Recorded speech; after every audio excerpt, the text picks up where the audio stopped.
As promised, Nintendo showed a lot of Zelda and not much else at E3 2016. Of course, they showed some Pokemon Sun and Moon, but mostly the new Zelda Breath of the Wild. Now, obviously, it's coming out on the NX, but it also is coming out on the Nintendo Wii U, which has obviously led to questions about the potential inclusion of the Wii U Gamepad and features locked to it, say for example, like with Star Fox Zero.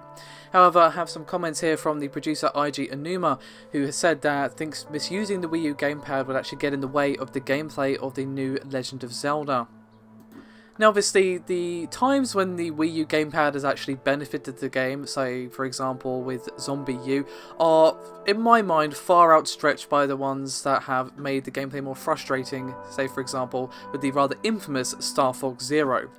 However, this particular feature will not be included in Breath of the Wild, largely because the team realised that it was a mistake early on.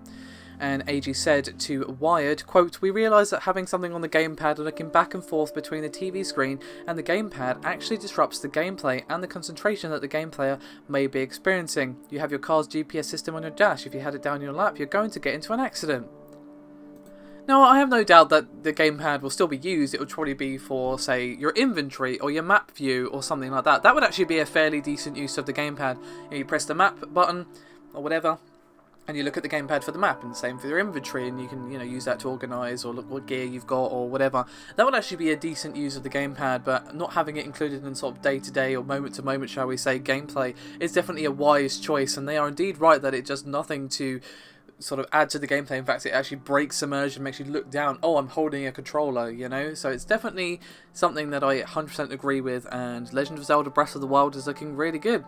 Now, we also have some different comments from Reggie Fils and me regarding virtual reality.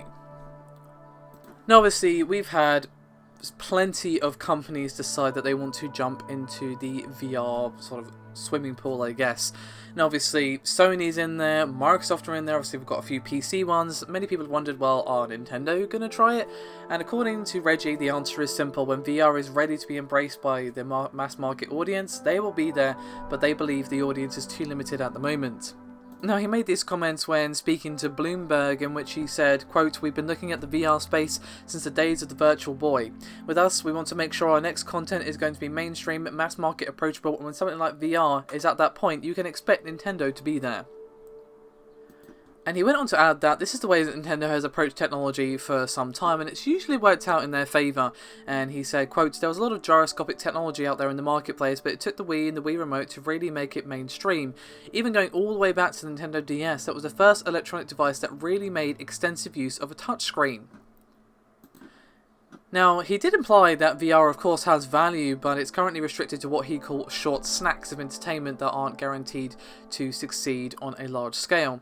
Now, given the massive failure that was the Virtual Boy, them being cautious about jumping into the waters of virtual reality once again is definitely understandable, especially given that the market hasn't really come into its own just yet. It's still very early days for virtual reality. We have of course seen Oculus going into a spinning flame dive, whereas the HTC Vive seems to be doing rather well for itself, and of course you've got the sort of lower end options of the Gear VR and that open source headset we had announced from Razer the other day, and of course the PlayStation VR coming out in October, which is definitely one of the cheaper options. So it's definitely becoming more viable for the entry level consumer to think about. I think the inclusion of the PlayStation VR in itself is going to be pretty big because, well, A, it's the cheapest when you compare it to PC, and obviously there's a huge consumer base for them to grow off of, so it's going to be interesting.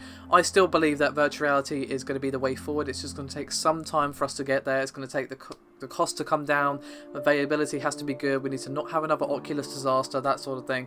So it's definitely, I think, wise going to not jump in just given their past history, but it would definitely be nice to see what Nintendo would do with virtual reality gaming. But of course, it's going to be some time before we see that, but still an understandable position nonetheless. So, as always, thank you very much for watching.